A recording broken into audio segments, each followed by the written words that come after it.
Hi friends, please subscribe to Amravati Media and press the bell icon for more latest updates. Jagan 2.0 ఇలా ఉంటే ఎలా? కార్యకర్తల్ని పట్టించుకోకపోవడం వల్లే గత ఎన్నికలలో వైసీపీ ఘోర పరాజయాన్ని మూటగట్టుకుంది. వైసీపీ అధికారంలో ఉన్నప్పుడు ఎంతసేపు బటన్ నొక్కుతూ సంక్షేమ పథకాలని విజయవంతంగా అమలు చేస్తున్నానని సీఎంగా వైఎస్ జగన్ సంబరపడ్డారు. అరే, ఎన్నో ఆశలతో తనను సీఎం చేసుకున్న కార్యకర్తలు నాయకులున్నారే అని ఎప్పుడూ జగన్ ఆలోచించలేదు. మరోవైపు వాలంటరీ వ్యవస్థను తీసుకొచ్చి అన్ని స్థాయిల్లోనూ పార్టీ నాయకత్వాన్ని సర్వనాశనం చేశారు. మన ప్రభుత్వం ఉంది కదా అని కాంట్రాక్ట్ వర్కులు ఇతరత్ర పనులు చేసిన వైసీపీ నాయకులకు 5 ఏళ్లలో బిల్లులే కాలేదు. దీంతో ఆర్థికంగా చితికిపోయారు. కర్ణుడి చావుకు అనేక కారణాలన్నట్టు వైసీపీ ఘోర పరాజయానికి అనేక అంశాలు తోడయ్యాయి. ఓడిపోయిన తరువాత కార్యకర్తలకు దూరమయ్యామనే వాస్తవాన్ని గ్రహించారు.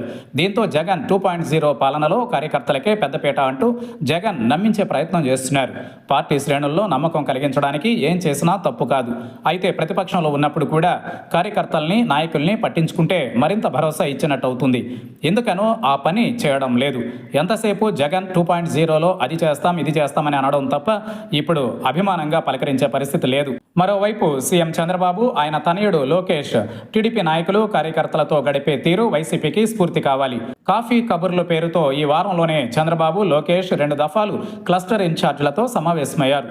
పార్టీ బలోపేతంపై తండ్రి తనయుల దృష్టి చర్చనీయాంశమైంది. కార్యకర్తలు ద్వితీయ శ్రేణి నాయకులతో వీలు చిక్కినప్పుడల్లా చంద్రబాబు, లోకేష్ నేరుగా మాట్లాడుతున్నారు. క్షేత్రస్థాయిలో పరిపాలనపై ఫీడ్బ్యాక్ తీసుకుంటున్నారు. అలాగే కార్యకర్తల మనోభావాల్ని తెలుసుకుంటున్నారు. తప్పుల్ని సరిదిద్దుకునే ప్రయత్నం చేస్తున్నారు. ఇటీవల నియోజకవర్గ స్థాయిలో గ్రీవెన్స్ నిర్వహించలేదని వైఎస్ఆర్ కడప జిల్లాలోని 4 ఎమ్మెల్యేలకు షోకాజ్ నోటీసులు జారీ చేశారు. మరి వైసీపీ ఏం చేస్తోంది? ప్రతిపక్షంలో ఉన్నోళ్ళు కదా, ప్రజా సమస్యలపై ఎక్కువ దృష్టి సారించాల్సింది. యథా రాజా తథా ప్రజ అన్నట్టుగా వైఎస్ జగన్ ఎలా వ్యవహరిస్తున్నారు? అందుకు తగ్గట్టుగానే ఆయన పార్టీ నాయకులు నడుచుకుంటున్నారు. అధికారంలో ఉంటూ ఎంతో బిజీగా ఉంటూ కూడా చంద్రబాబు, లోకేష్ తమ పార్టీ కార్యకర్తలు, నాయకులతో కాఫీ కబుర్లు చెబుతున్నారు.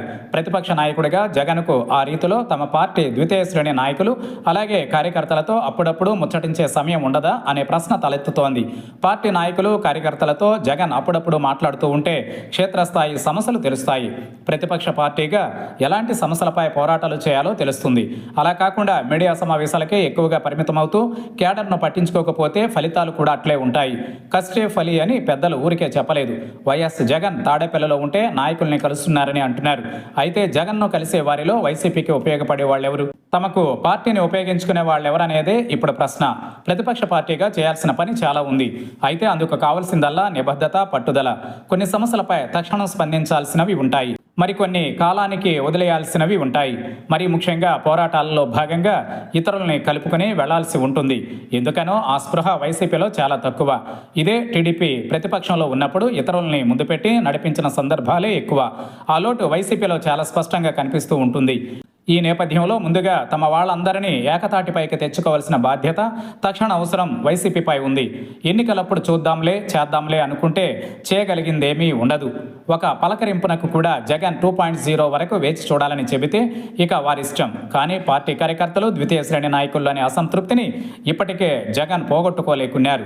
జగన్లో మార్పు వచ్చినట్టు వారు నమ్మడం లేదు. మరోవైపు చంద్రబాబు, లోకేష్ నిత్యం టీడీపీ కార్యకర్తలు మొదలుకొని నాయకుల వరకు కలుస్తున్నారు. మరోవైపు తమ నాయకుడు ప్రతిపక్షంలో ఉన్నా అలా చేయలేదన్న ఆవేదన వైసీపీ శ్రేణుల్లో ఉంది. ముందు ఈ వాస్తవాన్ని గుర్తించడం వైసీపీకి ప్రధానం. ఆ దిశగా ఆలోచించాల్సిందేమో చూద్దాం.